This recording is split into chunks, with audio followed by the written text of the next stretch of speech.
সকলোকে ভোগালী বিহুৰ আন্তৰিক শুভকামনা জ্ঞাপন কৰিছোঁ।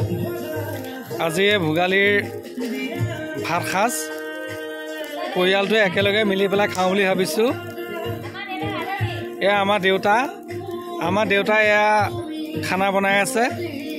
মই কৈছিলোঁ দেউতাক ময়ে বনাওঁ বুলি, কিন্তু দেউতা কৈছে বোলে নহয় বোলে আজি বোলে ময়ে বনাওঁ সেই বুলি কৈছে। তাৰপিছত দেউতাই বনাই আছে। দেউতাই কি বনাইছে জানো, মাছ বনাইছে নেকি। দেউতা কি বনাই আছে? মাছৰ তৰকাৰী। এয়া মাছৰ তৰকাৰী বনাই আছে। কিহৰ লগত বনাইছে মাছৰ তৰকাৰী?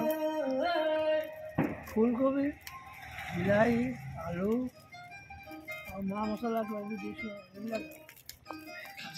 এয়া আমাৰ দেউতা। মাংসটো মই বনাম আৰু দেউতাই মাছটো বনাই দিছে।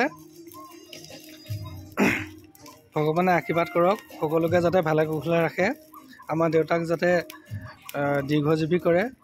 আমাৰ দেউতা যাতে সদায় এনেদৰে যাতে থাকে, ভালে কুশলে থাকে, তাৰে আশীৰ্বাদ কৰিব। ৰাতিপুৱা শুই উঠি মেজি জ্বলালোঁ।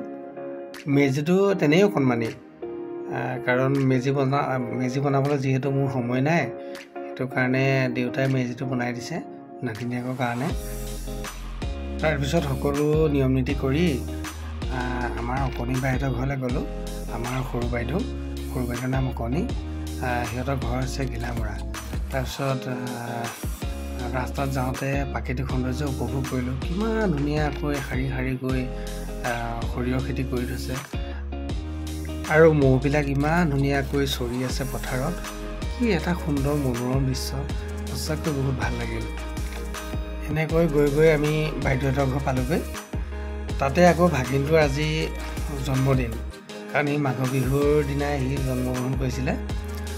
তাৰপিছত বাইদেউৰ ঘৰত গৈ পেলাই মানে বহুত অকণমান ফূৰ্তি কৰিলোঁ, নাচিলোঁ। সঁচাকৈ বহুত ভাল লাগিল। বাইদেউ মই নেপালী গীত এটাত মানে এনেদৰে মানে নৃত্য কৰিলোঁ। আমাৰ বাইদেউ কিন্তু বহুত ফূৰ্তিবান, বহুত ফূৰ্তিবান। তাই মানে একদম পূৰা পেটুলি, কিন্তু কেনেকুৱা নাচে আকৌ তাই।